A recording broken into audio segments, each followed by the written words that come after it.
How you doing, Paul? Oh, pretty good, thank you. We're glad to have you here today. How you doing? All is well, is it? All's well. Good to hear. After a few technical difficulties, we finally got this going on my side and yours. So thanks for your patience. Not a Um, problem. so, Paul, how about you introduce yourself?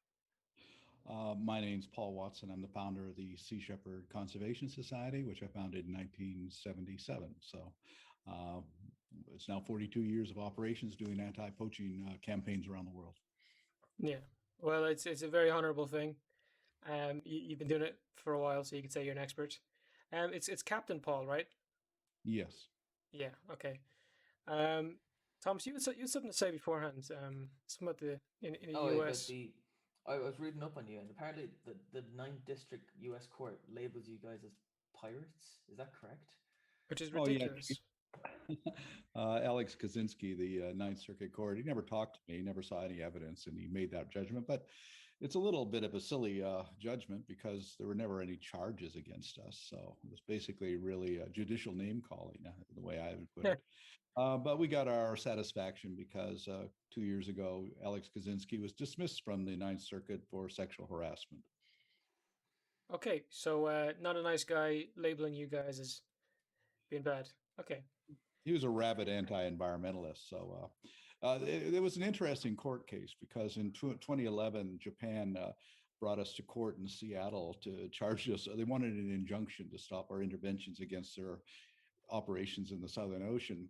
And the judge at the time, Richard Jones, denied them their request on the grounds that they came into his courtroom with unclean hands because they're in contempt of the Australian federal court and refusal to pay a fine.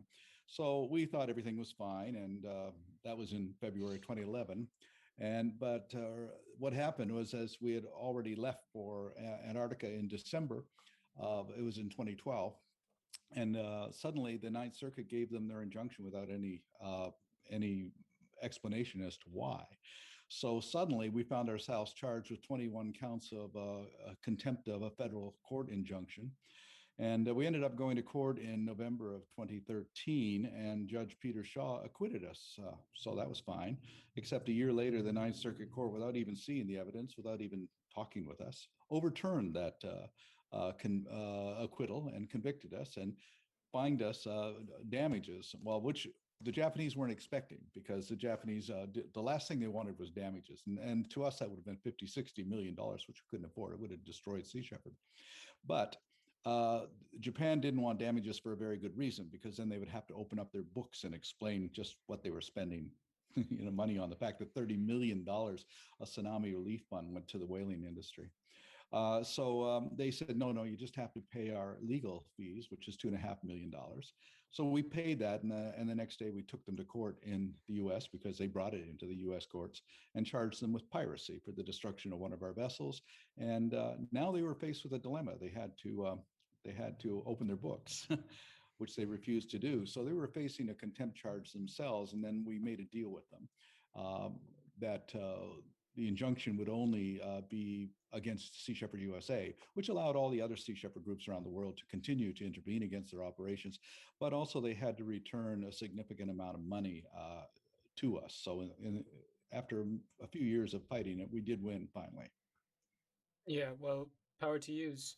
Because that just seems to be pretty out there, pretty ridiculous. Um, you're, you're hardly the bad guys, in fairness to you, and you're getting labeled as like pirates. Well, Or we end up going to court on a lot of occasions, but we have won every time. In 2011, I found an illegal tuna fishing operation off the coast of Libya. It was a Maltese company, and we cut open their nets and released 800 tuna. And a year later, I was in Scotland, and my ship was arrested by the British court, and I had to put a 700,000 pound bond down to release it. And then we went to court. They charged us with destruction of private property, the nets of the poachers. And when we pointed out that this was an illegal operation, they said that's irrelevant. It's private property, and you destroyed it. So anyway, we went to court and we won. And then they appealed it. The lawyer for the company said, we'll just throw money at Sea Shepherd till we destroy them. And they went to the appeal court and they won. And then we took it to the Supreme Court and we won. And they ended up paying us $1.5 million. And we ended up winning in the long run. So you're fairly familiar with the courtroom. Fair play. I mean, the courtroom's just an extension of the battles that we do on the high seas. Yeah. Um, yeah, it's kind of a dodgy thing, like the illegal fishing that's been going on. Sure, we know it's just living in Ireland. We've a problem with people fishing in our waters, and you're going out there on the front line like trying to stop these lads. You ever been like ever felt like you're actually in some serious danger or? Well, we've been in serious danger for 42 years, really, but I'm proud to say we've never lost anybody. We've never had any of our people injured, and we've never killed or injured anybody else. So we're, quite proud of that record. What we've done since 2015 is we've evolved to the point where we're now in partnerships with numerous countries, Africa and Latin American countries, where we provide the resources and the crew and the ships, and they provide the authority and the enforcement. So over the last year, we've arrested 65 poaching vessels in the waters of West Africa, 6 in the last week, actually. And I think because of our interventions working with Mexico, we've prevented the extinction of the vaquita porpoise. So these partnerships are growing. We're getting invited by countries. Right now, we're with Peru, with Panama, Colombia, and Mexico, and also with countries like Liberia, Sierra Leone, Tanzania, Namibia, Cabo Verde, and Gabon, and the Gambia, and amongst others. And The I whole think that's having, shebang. yeah. Yeah, yeah. You're mental out there. Like, that's not something I'd like to watch videos of it, but I wouldn't want to be part of it. Yeah, it does look scary. Well, we have grown, so I think we're now we're certainly the largest marine conservation navy in the world, with 11 ships and soon to be more. And in fact, we're bigger than the navies of many countries, really. But we don't carry weapons ourselves. I've always said that the most powerful weapon is the camera, so we do carry those. But we do carry enforcement officers on board in our partnerships. But outside of territorial waters, we operate under the guidance of the United Nations World Charter for Nature, which allows for non-government organizations and individuals to uphold international marine conservation law. Mm. I'll pretend I know what that is. Uh, Mhm. but what made you want to like start this company? It was you who started, right? Yes, well, I was a co-founder of Greenpeace. I was the youngest co-founder of Greenpeace in 1969, and I was with Greenpeace till 77. But it was very frustrating because Greenpeace is a protest organization, and I don't like protesting. To me, it's very submissive. It's like, please, please don't kill the whales, and they do it anyway, and you just hang banners and take pictures. So I set Sea Shepherd up as a to intervene as an anti-poaching organization. And with a specific strategy, I established, which I call aggressive nonviolence. So we're very aggressive. But we don't hurt anybody. And as a result, we've managed to shut down literally hundreds and hundreds of illegal activities around the world. Well, again, power to you. Um, yeah, because I don't. It sounds like it's really hard to track because the ocean's like so big. So how do you know that they're doing some dodgy stuff out there? Like how can you tell it's not just a normal, Joe Schmo, like legal fishing boat? Well, we monitor these situations. Also, we have satellites that are monitoring them. Um, a lot of these vessels carry AIS devices. For instance, we set up an AIS network on the Galapagos Islands, so we can see and identify every vessel within 60 miles of the Galapagos Islands. And if they don't have an AIS signature, then we go out and intervene because then that's a suspicious activity. So finding these illegal operations is not that difficult. Um, Finding ways to stop what they're doing is a little more difficult, but we've managed to do that quite well. Yeah. Well, you were saying beforehand like the number you've stopped, so you know you're doing a good job. But the reason you came to I guess the RIs was through Seaspiracy, and you were saying beforehand that took a long time to make. I think Ali and Lucy Tabrizi were working on this film for about 5 years, and we helped produce it. We put money into it to help make it. And so they did a lot of interviews, traveled around the world. It was a risky endeavor, but I think they did the best they could on it. It's a big story, and you got to pack what you can into 90 minutes. And the reason I think it's been successful is that it's presented as their story. And I think the most successful documentaries are the ones that are people's stories, whether that be Sharkwater by Rob Stewart or the recent Academy Award winner, My Octopus Teacher. It's the stories of those filmmakers. Yeah. It has been a story, definitely. We obviously you can do a bit of research on it, so we did. And one thing that did surprise me was the pushback to the film, because like the Thomas, we were checking beforehand, like the top three things. If you look up Seaspiracy on YouTube, like the top three videos is a guy. I have no idea who he is. He says he debunks it. There, he calls it like a vegan. What do you call it, Thomas? You told me Oh, about this. of course, I can't remember the right It was like some phrasing kind for of it. propaganda thing, Something and like that. some Well, some we were expecting the pushback. I mean, the yeah. seafood industry is $1 billion, Of course. multi-billion-dollar industry. Of course, we're going to get feedback on it, Mhm. but we're not concerned about that. That just provokes controversy. Controversy provokes thought. People are talking about it. People are thinking about it, and everybody's saying, well, the film, is not factual, but they don't point out where it's not factual. They just say it's Yeah. not factual. But the seafood industry has an army of what I call biostitutes, that is scientists that who are in their employ. You can always find scientists. Prostitutes. Yeah, you can. That is just You can always find scientists who will side on either side of an issue. I mean, yeah. climate change is a good example. There'll be scientists who are deniers, and then scientists who are supporting it. So you really can't. Criticism from scientists has to be measured by looking at, well, follow the money. Who's paying them? Yeah, because there was also marine biologists and other scientists like debunking it as well, which made me wonder, like, is it really that bad? Like, are, or is it like really that controversial? And like, if you read marine biology, like, there's some very obvious things going on, like that are climate related, or because we're messing up the place. How can you sit there and just make some kind of video trying to debunk it? Like, it seems like we are the problem. It's being pointed out. You don't like it, you don't like it, but it's very true. Well, when your paycheck comes from a fishing company, then you're going to find ways to debunk the film. Mm. That's actually a good point. I think That's the something he actually covers in the documentary, wasn't it? One of the was it the Dolphin Tick Company, or I can't really, Dolphin Safe Company, weren't they being paid for by one Well, of the Earth Island Institute, they do some good work. There's, I wouldn't want to put them down, but Mark Palmer of Earth Island Institute himself said that there's no way to guarantee that dolphins are not killed uh, for catching tuna and calling it dolphin safe. He said that himself. So it's not, nobody's putting words into his mouth or anything. And that's a fact. And the Marine Stewardship Council, again, they refused to be interviewed for the film. And they had their opportunities to present their side, but they just refused to be interviewed for the film. yeah, yeah. It is one of those topics, like, you don't really want to. If you're in that business, you don't want to talk about it. Um, which is kind of clear. Like, you seen like a lot of pushback from, like, in the documentary when they were filming people, or they were catching them for doing like illegal dodgy stuff. They a lot of hands pushing the camera away.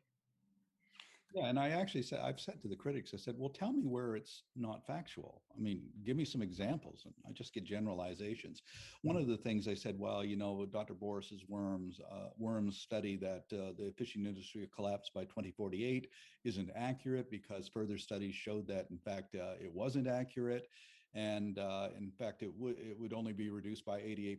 And I'm going, oh, wow, that's an improvement. 88% collapse instead of 100%. So it really doesn't matter whether it collapses by 2048 or 2078. The fact is it's collapsing.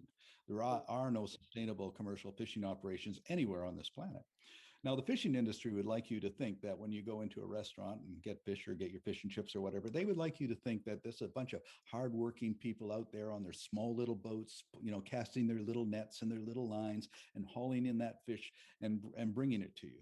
But the reality are super trawlers and 100-mile long lines, 100-mile long gill nets, giant purse seiners, giant bottom draggers, Yeah. highly industrialized corporate fishing operations. These are not little guys. This is all short-term investment for short-term gain. Some of these vessels are well over $100 million to build, and that means that they're in debt to the banks. And the more in debt they have, the more fish they have to pull from the ocean to Yeah. pay off that debt. Now, who's really being threatened by this are artisanal and indigenous fishermen around the world in coast of Africa or India or South America and everything. These people are going down and plundering their waters. The reason we have piracy in Somalia and an emerging piracy in the Gulf of Guinea is because the real pirates, the Asian and European fishing fleets, have gone down there and stolen everything and drove these people into poverty, forcing them into piracy. So, it's a lot more complex than what people think. I mean, the Norwegian fishing industry went down and scoured the coast of India, put over 1 million fishermen out of work in the coast of India over the last 30 years, and nobody Mm. really talks about that. So they don't really care about fishermen. It's just propaganda for the corporate fishing industry. There's something similar in Ireland, with the peat bogs, and I can kind of relate it to it. With the peat bogs, you know what peat is? Yes. So it's like this carbon rich. Who doesn't know it's a big it's carbon rich dirt basically. We've been burning it for thousands of years, but it recently became like illegal to harvest. There's limits on the harvest, whichever is going on at the moment. It is set to be illegal, um, and that's because of big corporations like mining the f out of the resource and making it so like if we go anymore, it's gone. So I can kind of relate that to with the fishing, like the three of us go on a fishing trip, no bother. We catch maybe four fish between us, and maybe you get a big one because you're more experienced with fish, and then the super trawler goes by, catches 3,000, 4,000, 5,000, and they limit like what me and you can do in terms of our fishing. Um, when it's the big corporate lad kind of making the mess for everyone. And I guess there are Dutch super trawlers that are plundering the waters off Ireland. yeah, there's a lot of them doing it off the coast of Ireland, but in fairness, there's like the Spanish ones are allowed in a certain area because we sold the rights or whatever to that area, and then they kind of get caught when they go outside of it. Um, but yeah, we kind of get mauled. It's the only reason we have a coast guard. It's for like the stopping the illegal fishing. Well, they shouldn't be selling the rights to the water to fish in Irish waters in the first place. Yeah, I've really questioned that one ever since I learned about it. Like I was fairly young when I found out about that, and I was like, what, why? Because then they found out that there's like gas and so on over there, so they kind of regretted it too. So there you go. Yeah, it's a really weird industry. Well, Fishing. in all these cases, you just have to follow the money. Why would the Irish government give fishing rights to the Spanish? Money has to exchange hands. It certainly isn't in the interest of Irish fishermen. It's certainly not in the interest of Irish people. The profits that are made from the selling of the fishing licenses go to the government. And I'm certain, as in many countries, I can't say for sure about Ireland, but in many countries, there's a lot of that money's going into particular pockets of certain politicians. Oh, you don't have to Yeah. convince us that the Irish government is corrupt. Oh my god, dude, we had some. Well, that's a That's different story. that's like a pretty well known thing at this point, right? That's like saying water's wet, man. It's seriously that bad here. Like we have like one of our political leaders from like the last what was it, the last Taoiseach we had. Yeah, Like he's under investigation still, about and like leaking. they know he did it. Yeah, Yeah, he but leaked like private confidential files and he gave it to like a private health company or something who was his friend. So it's like, yeah, but he's still second in command. He'd be like the vice president over here. mm, Mm. Crazy, pretty weird to be honest. Like wild. it's weird, but yeah, like corruption's a big thing. I'm sure you've had to deal with it, like you were saying about Japan at the start. Um, that if they open up the books, there'd be a lot of dodginess in there. Yep. And, where we're working in Africa and Latin America, of course, corruption is a major problem. Well, yeah, unfortunately that's the case. Um, We boarded one vessel off of one of the African nations, and the Chinese captain immediately went down below, and he came up, opened up a box, and pulled out $8,000 in cash and put it on the chart table, expecting the officer to no, just accept it and go on his way. but we were there with them, and we're not corruptible in that way. And the cameras came out. So the officer looked at the captain and said, now you're under arrest for bribery. And so they was quite surprised at that. So it's a very common practice. But if it's that common of a practice, you have to wonder like how often do they just whip up the 8 grand and it's just all right, see you later. It's that's what happens most of the And if time. they can give a bribe that big, how much money are they pulling in? Well, you can imagine. Well, they're pulling in incredible amounts of money, but like for instance, was it Sierra Leone? The fine for illegal fishing was like $10,000. That's like a day's worth of business. So we were able to get the Sierra Leone government to increase that fine to $1.5 million, and so that's making a big difference on that. The penalties have to get stiffer. But you can understand, you're a boarding officer, or you're in the military, whatever, you board one of these fishing vessels, you're making $100 a month, and somebody offers you $5,000. That's pretty attractive, and so that's one of the problems. Yeah, it is a problem, but poverty is also a problem. So you know your morals are kind of when you're kind of like stuck for money, your morals might go out the window. Like, Yeah, okay, well, it's I could go and say understandable. this guy is doing bad, or I can take 8 grand and be in my merry way. It's understandable that they would accept those bribes, but what is really unforgivable is politicians who take huge bribes in order Yeah, they're to not sell exactly in poverty. and they're selling out their own country. Mm. Yeah, absolutely. And have Quite literally what Ireland did actually with our seas. there you go. um, so how bad do you think the corruption is in the areas like you patrol and you take care of? Like how serious of an issue is it? Well, corruption is a worldwide problem. Everywhere you go, you're going to find that problem. But like The particularly other where thing, you are, what's that? like particularly where you are. Well, Africa, Yeah. Asia, Indonesia, South America, yes, it's a big problem, all of those places. The other thing that the film illustrates is the fishing industry is a big supporter of slavery. And a lot of these people working on these vessels are virtually slaves. They're paid nothing or paid very little. And that's even including the United States. For instance, American fishing boats come into Honolulu for resupplies, but the crew can't get off the boats. They're confined to the boats because they only get $300 a month. But the American fishing industries who operate the boats are making literally hundreds of thousands of dollars off of their labor. So it's this slavery comes in two forms: very low paying jobs, or else absolutely no pay at all.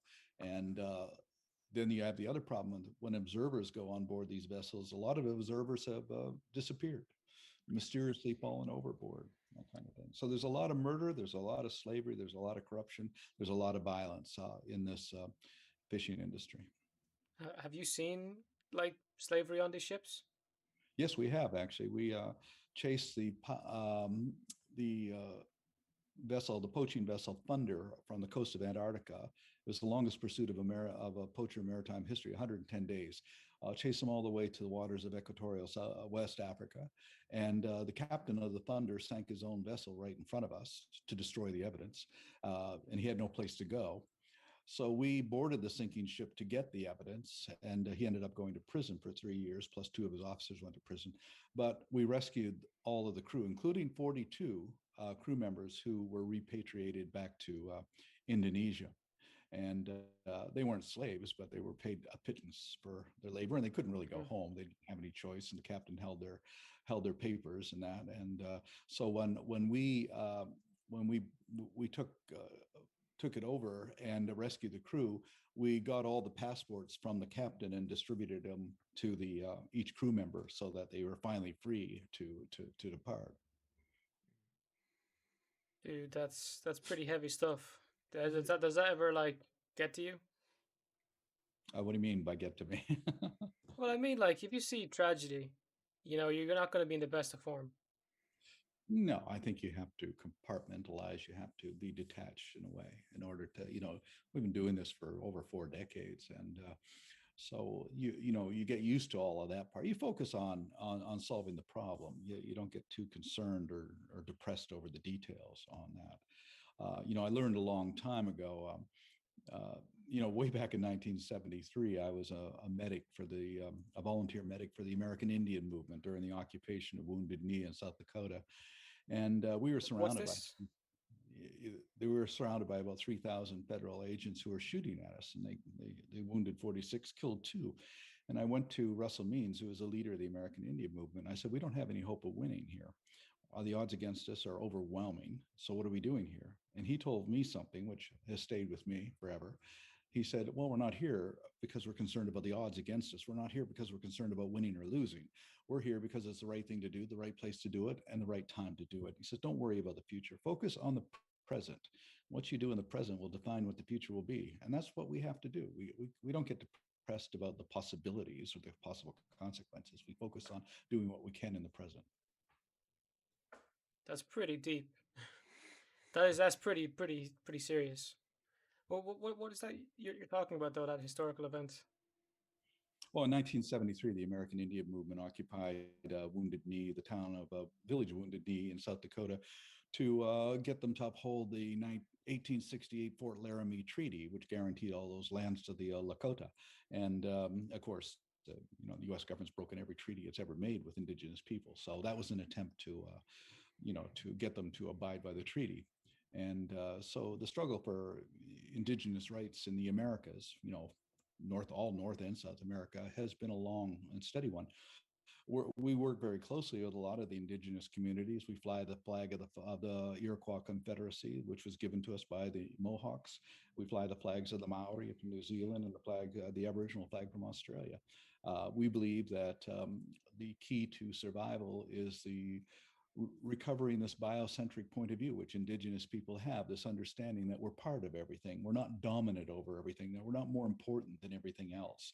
And only by learning to live in harmony with the natural world are we going to survive. Yeah, that's something that's fairly relevant to something we talk about a fair bit: permaculture and as a whole, regenerative agriculture. Mm. You got to work with it. We've been working against it for so long, and we see the consequence. We look back, and even what we would consider the most primitive people on the planet, like the most primitive societies, that they would seriously like take care of their stuff. They'd never overhunt, they'd never overharvest, and then they also have like food forests or the likes. Like they live well. It's like remaining part of their I guess their ecosystem. Well, for a species to survive, any species, you have to live in accordance with the basic laws of ecology. And there's three basic laws. The law of diversity, that the strength of an ecosystem is dependent upon diversity within it. The law of interdependence, that all species within an ecosystem are interdependent with each other. And the law of finite resources, that there's a limit to growth and a limit to carrying capacity. And when we steal the carrying capacity from other species, we contribute to the diminishment of both diversity and interdependence. And that really doesn't bode very well for us. I like to look at it this way. You look at the Earth for what it is. We're a spaceship. We're on this incredible voyage around the Milky Way galaxy, and every spaceship has a life support system. That life support system gives us the air we breathe and the food we eat and regulates climate and temperature. And that life support system is run and maintained by a crew of species on this planet, which doesn't include us. We're passengers. We're having a wonderful time amusing ourselves. But what we are doing is murdering crew members. We're killing them off. And there's only so many crew members you can kill before the machinery begins to collapse. Since 1950, we've seen a 40% diminishment in phytoplankton populations in the sea. Phytoplankton provides up to 70% of the oxygen in the air we breathe. The reality is that if phytoplankton disappears from the sea, we die. We don't live on this planet without phytoplankton.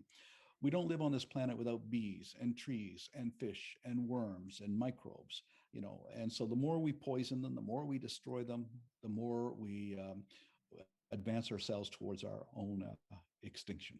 So that's why we have to learn to live in harmony with them. A couple of years ago, I got a call from a reporter from the Fox network in the US, Brett Hume, his name was, and he says, I heard you say that worms and trees and bees and fish are more important than people. Did you actually say that? I said, yeah, I said that. He said, how can you say anything so outrageous as to say they're more important than people? I said, well, I said it for a very simple reason. They're more important than we are. They can live here without us. We can't live here without them. Ecologically, they're far more important than we are. We need them. They don't need us.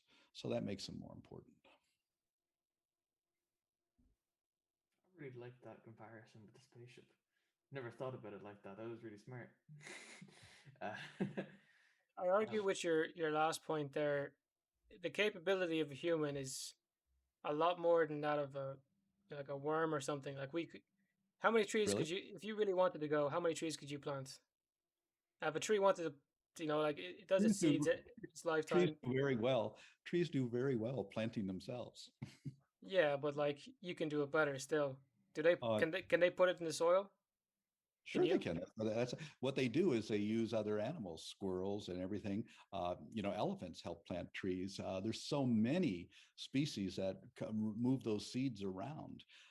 For instance, when Dutch sailors went onto the island of Mauritius and wiped out the dodo bird, they also put a death sentence on Calvaria major, which is a particular tree, a mulberry tree.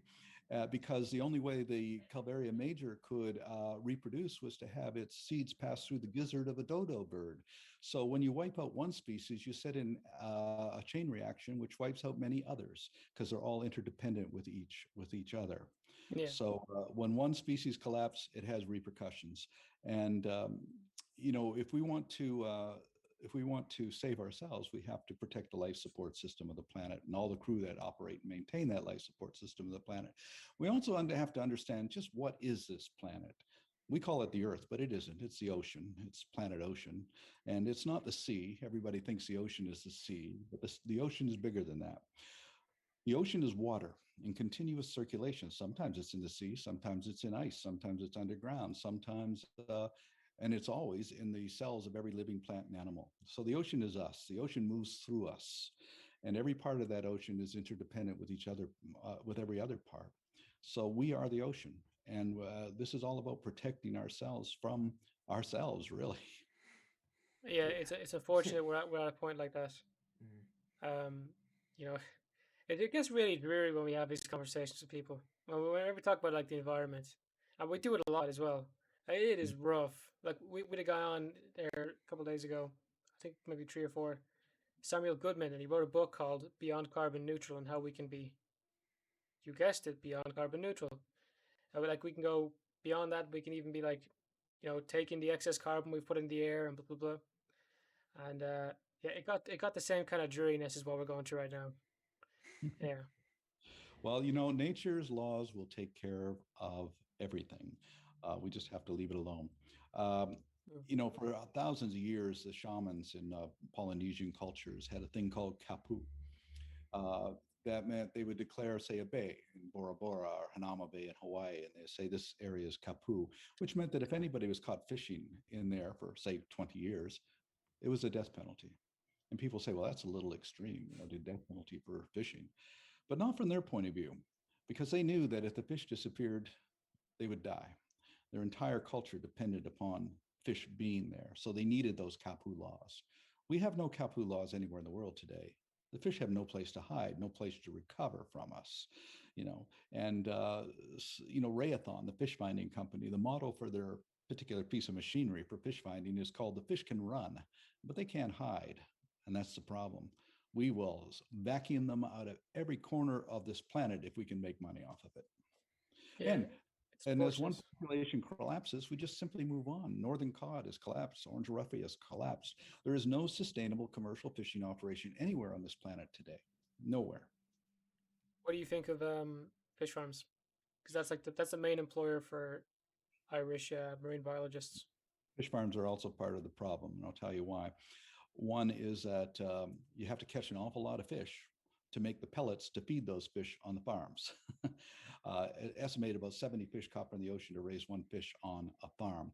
Fish farms are very polluting, not just with the fecal material, which actually pulls oxygen from the environment around it, but also it's an intensive industry with antibiotics and chemicals. And those chemicals all leach into the ecosystems around that. Do you know when you buy a farm raised salmon, that when you raise a farm raised salmon, the meat or the flesh of that salmon is a dirty white. Nobody's going to buy that. In order to get the I've heard color of in, this actually. Yeah. Yeah, yeah, they. in order to get that color in, because salmon get that color from eating krill in the open sea. But to get that color in, they have to put dye into the food pellets to artificially dye the meat while they're still alive.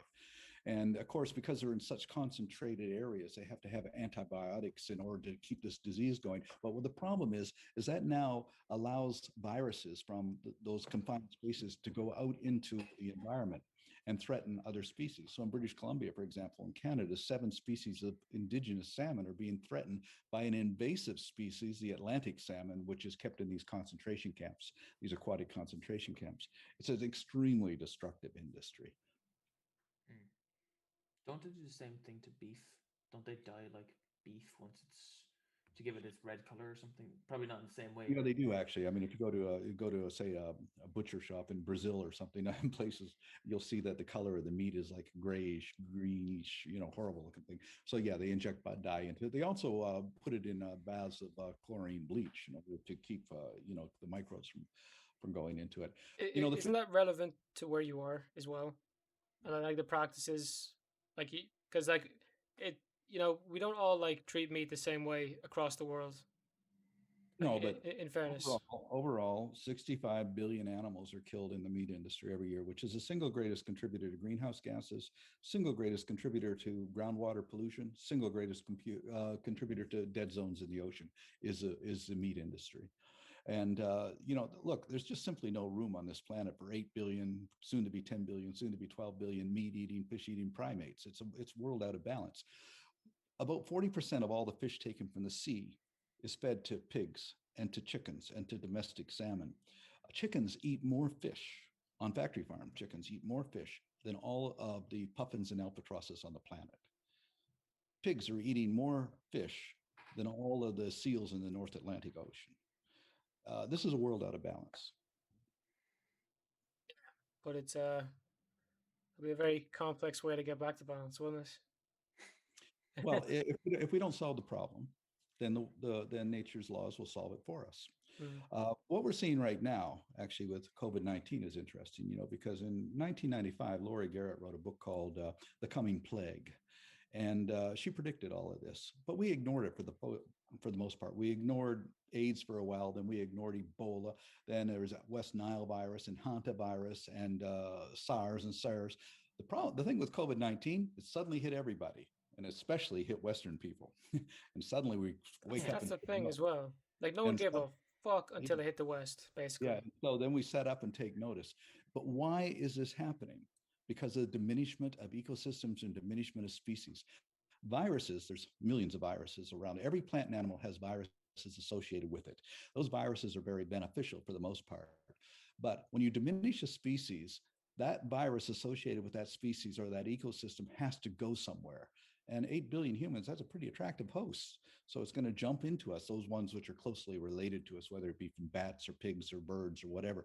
And the virus doesn't want to kill the host. It's not in the interest to kill the host, but while it tries to attain that level of coexistence, it's going to kill them.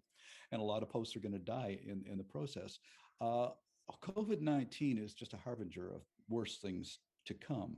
And added to that, on top of that, is the release of pathogens from melting permafrost in the high Arctic. In 2017, 1,000 reindeer and one human being died from an anthrax spore that was released from the permafrost. This is going to happen more and more. And the way to address it is to protect ecosystems and to stop the diminishment of species. It's vaccinations are simply a band-aid to the problem. Yeah. And I can tell you right now, within the next 10 years, you're going to see another emerging killer virus that's going to come down, which will probably be even more lethal than this one. Yeah. Well, hopefully you're absolutely wrong. In fairness, I hope you're wrong, but you're Well, probably right. hope doesn't change reality, and the ecological facts of life are right there in front of Yeah. us to see. It's But unfortunate. Yeah. yeah. but rather than wishful thinking, I think that what we need to do is find solutions. Yeah. Now, a lot of times people say, "Well, it's so overwhelming. It's impossible to find a solution." But my position is that if you want to find an answer to an impossible problem, you look for the impossible solution. And that's possible through the application of passion, imagination, and courage. In 1972, the very idea that Nelson Mandela would be president of South Africa was unthinkable. It was impossible. And yet the impossibility became possible. And I think that holds true to almost every problem that we have to face. We can find the solution, but we have to apply ourselves. And I'm very hopeful of the fact there's so many young people today who are using their passion, their imagination, and their courage to make a difference on so many levels. And one person can make a difference. Because of David Wingate, a biologist in Bermuda, the Bermuda storm petrel, a little bird, didn't go extinct. Because of Diane Fossey, mountain gorillas still exist in Rwanda. There's so many people making a difference. And I can't think of anything more noble than the fact that because you intervened, a species was saved or an ecosystem was protected. Um, yeah, I had a question regarding, like a bit beyond protecting the ecosystems or protecting the species. Um, Obviously, we're responsible for killing a lot of things. We've done some bad shit, especially with megafauna. We've like there's a Mhm. lot of like obviously there's big stuff in the ocean still, but on land where we are, we kind of got with the way with it. Do you think there's any room for de-extinction efforts in stopping climate change? Like for example, you brought up the permafrost. There's nothing compressing the permafrost anymore because the mammoths died out over there. So it's not being compressed by anything. So it's just gonna keep getting worse over there. Well, stopping climate change, well, that ship has sailed. I mean, there's no way stopping it right now. If we stop driving every automobile, flying every airplane, stop every ship right now, it isn't going to change. It's already started. What we have to find is a way to mitigate and also a way to evolve and adapt. And I think we can do that, but we're going to have to do it. We don't have any choice. But if you look at the levels of carbon dioxide that's rising, just this last month, it went well over 415 parts per million, which is the highest it's been for hundreds of thousands of years.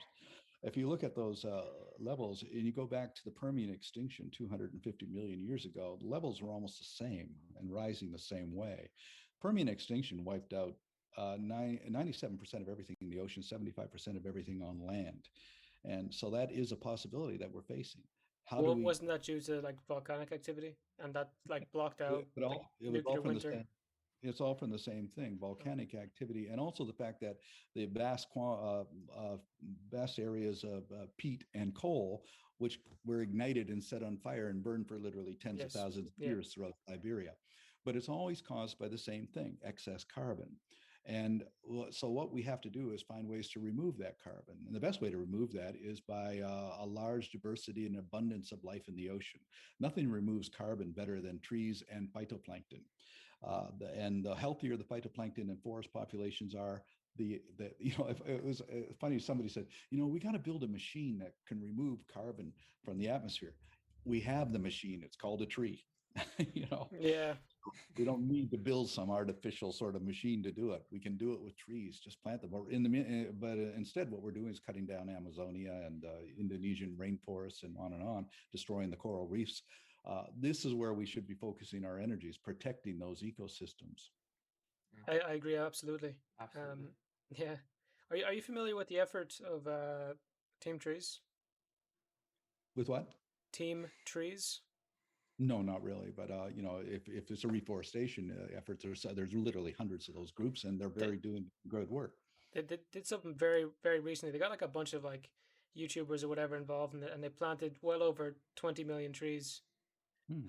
Which was I seen like someone put that into scale. Like if they did in one place, it's not that much, but if they did it to like fill in the gaps in like places that are already being deforested, it could do a lot. That kind of stuff.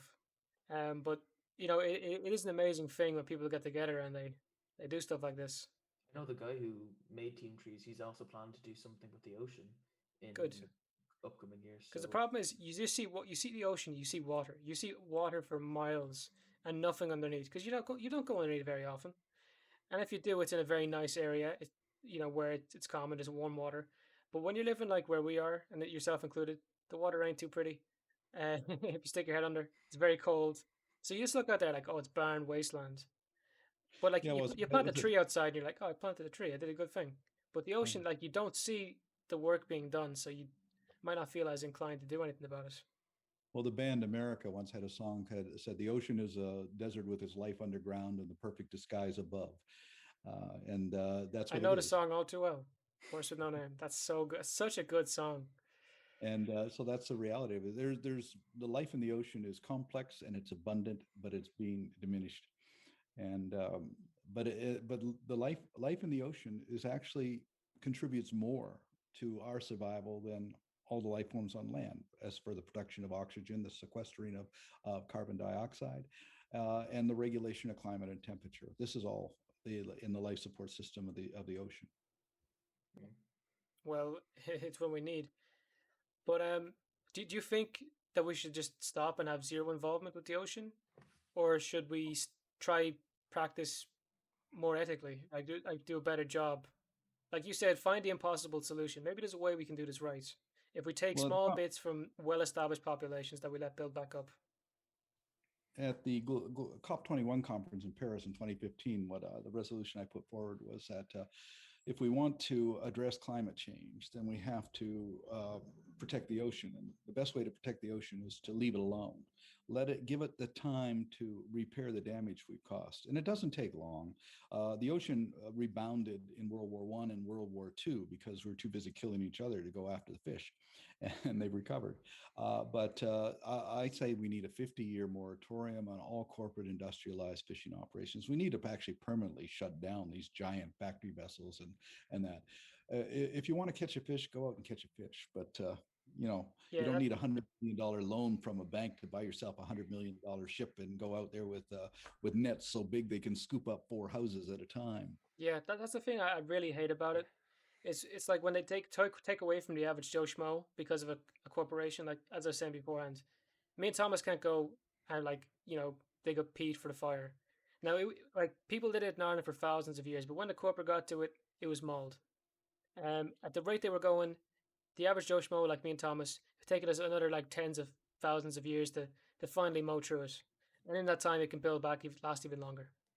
Yeah, But same with they're doing fishing. the same. They're doing the same with water and every other Yeah. resource. Funny enough, I think you're not allowed to gather rainwater here anymore. I think Irish Water owns all water in Ireland, every drop, all of it, which is really, really weird. But what I'm saying with the fish is like, if you want to go fishing, there's a limit to how much you can catch. But then like there's these trawlers go out and catch how many.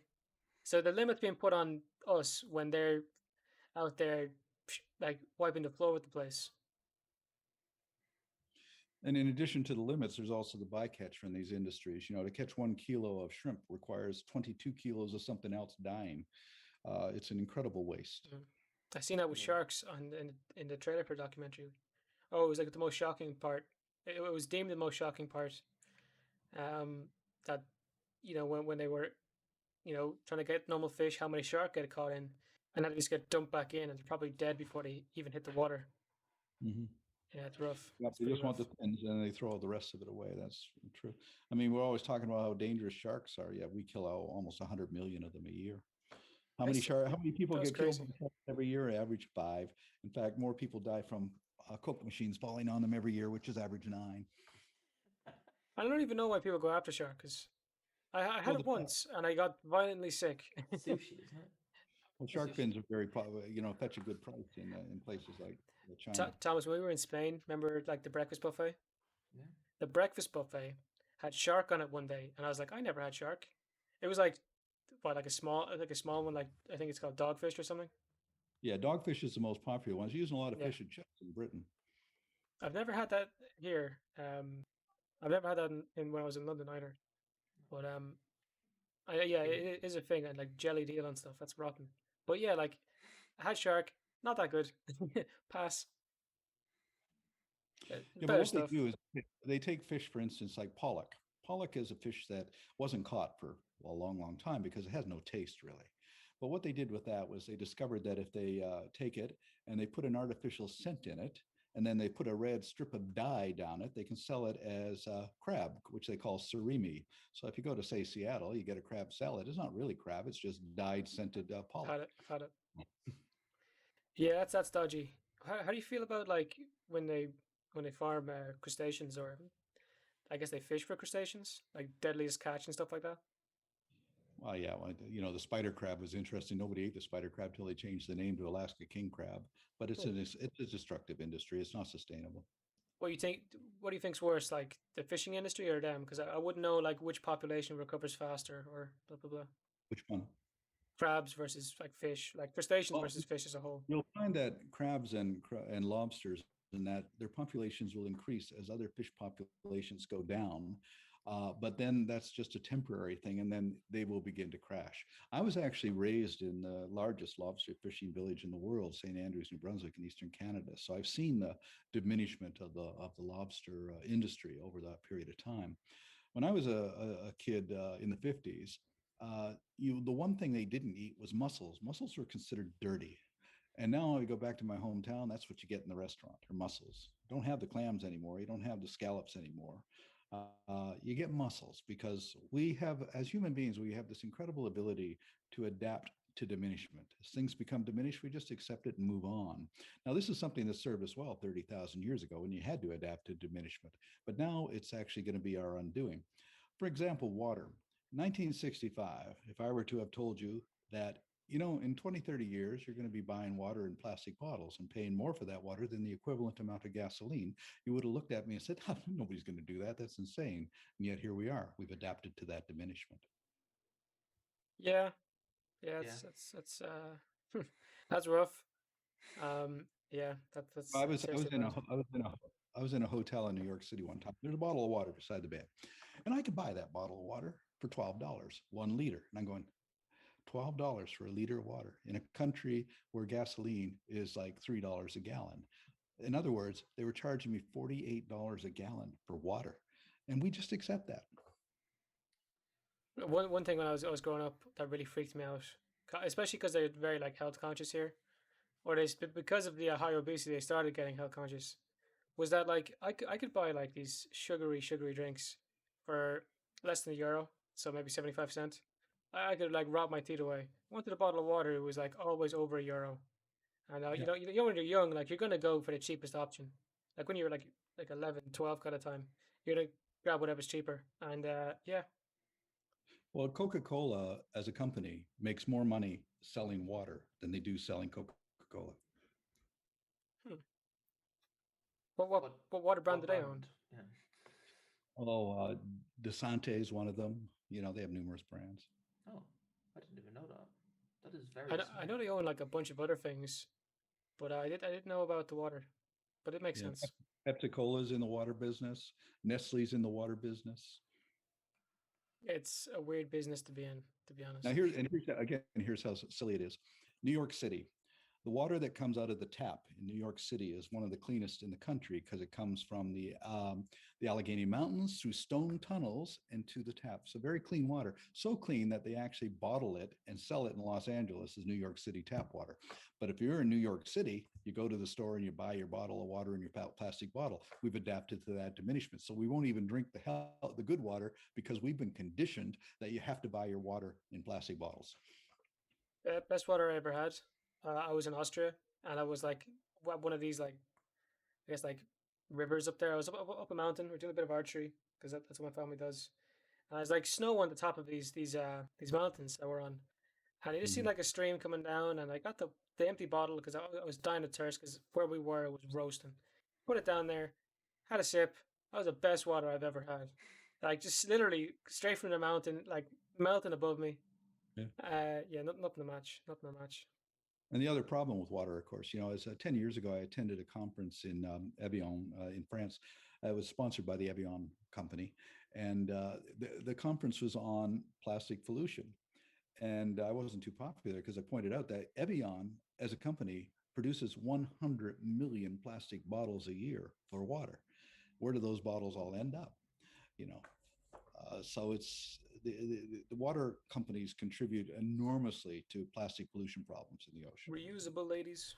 Come on, get a reusable one. Uh, I think I've been rocking this same one since like maybe our second or third episode. Yeah. I suppose like we're at a point now you can cop on, you can figure out. Maybe I'll use like the same thing, like the same kind of bottle or whatever, a reusable one. Well, Um, it's good when people do that, but generally they don't, and that's the Yeah, problem. that's the Unfortunately, problem. but like yeah, sometimes you just end up in a situation where you're like, I don't have my bottle. It's $1. Okay, I'm gonna get the water bottle. Okay, I throw it in the bin. Okay, I bought 3 bottles of water, or maybe you're there for a weekend or something. How many bottle of waters do you go through? And like they just stuck around. They ain't going away anytime soon. Right. One thing that freaked me out was with Trash Island, and like because of like all the netting, it just works as like a perfect mesh to hold everything together to really make it into a trash island. And the Hmm. amount of stuff over there, it's seriously bad.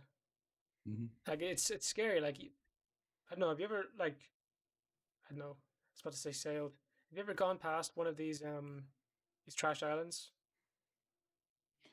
What do you mean, the jars or the? Hmm? You mean an artificial trash island, or is it? Yeah, that's what I I'm mean. not really sure what you mean. Yeah, that's what I mean. Oh, the ocean gyres. There's all this plastic is floating in the ocean. You can't really see it for the most part. It's underwater, but it's a huge volume of plastic. The real problem in the ocean is microplastics, not your plastic water bottles are one thing, and but it's the microplastics which are choking off the fish and the plankton, and that the particles so small you can hardly see them. One of the sources to many sources, but automobiles. Every time a car goes down the road, it loses tiny pieces of its rubber, which get washed down into the ocean. And Norway, a study in Norway found that a good percentage of the microplastics came from cars. So, and a good percentage comes from the fishing industry, especially the heavy gear that's lost all the time. Over the last year, we removed 40 tons of marine debris off the Cocos Island off Costa Rica. We, you know, 50, 60 tons off of Cocos Keeling Island in the Indian Ocean, uh, tons and tons of the stuff off the remote beaches of northern Australia. And so we have these campaigns in the real remote areas, and everywhere we go, we find that. I've removed plastic off the islands in Tonga and Vanuatu and all these places. Everywhere you go. And what do you do with the trash you collect? Like, Well, where we does it try. go? What we do is we ship it off to be recycled into plastic microfibers, which are for making clothes and everything. But it's not it's not ideal, really. We really should be removing plastic from our ecosystems 100%. We really need to stop producing it. It's a design flaw. Right from the beginning, it was you're creating something that you can't get rid of, and the waste problem should have been anticipated decades ago, but it wasn't. Yeah, it's really really bad. Like even with like glass bottles or so on. Okay, maybe you're at a beach, you step on it, you get an old ouchie, but eventually like it breaks down like really easily. Breaks down Uh, into sand. yeah, I remember walking the beaches in eastern Canada in the 50s with when you would not find a single spot of plastic at all. There was a world before plastic. It really has developed since the 60s, where all the plastic in the ocean that you see and everywhere it has been manufactured since then. It didn't exist before World War II.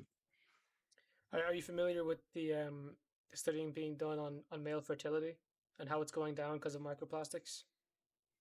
Yeah, I've heard about it, but it That's doesn't terrifying. doesn't really concern me much. Anything that's going to reduce human populations isn't a bad thing. It should concern a lot of people who ever want to have kids. Yeah, Uh, but it's a better alternative than wars for diminishing populations. sure, yeah, but like it really like lads who like wouldn't want to be involved. Like women are more drawn, in my opinion, to climate change efforts, whereas guys are like, they're lazy. We're lazy fuckers. Do you tell them like that? That their junk might not be working anymore because of all the plastic in the ocean. They'll be getting involved. They get Poss- seriously involved.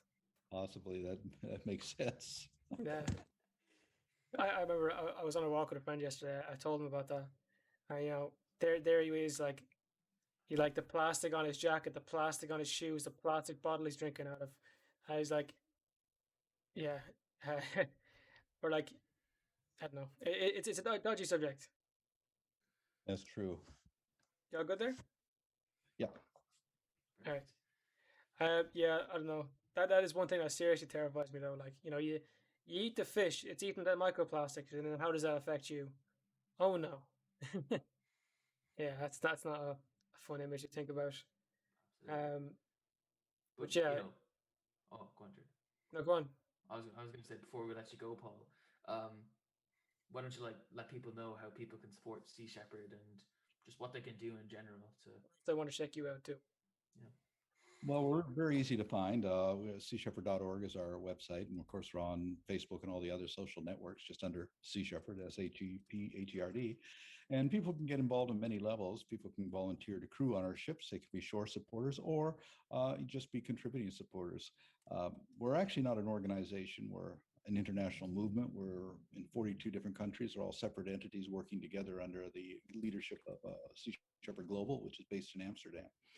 And but we're a movement where people come to us. We don't spend money going after advertising door to door and direct mail and everything like that. We're here to present a solution. If people support it, that's fine. But we're not going to go spend money to go solicit their support. Mm. Absolute power to you. I love what you're doing. It takes balls, and I'm really glad someone's doing it. To be honest, so all power to you, and hope people check you out. Take it very Okay. seriously. Well, thank you. All right, it's been a pleasure. Thank you very Oh, much. thanks a lot. Anyone got this far in the episode? Fair play to you. Good luck, and bye bye.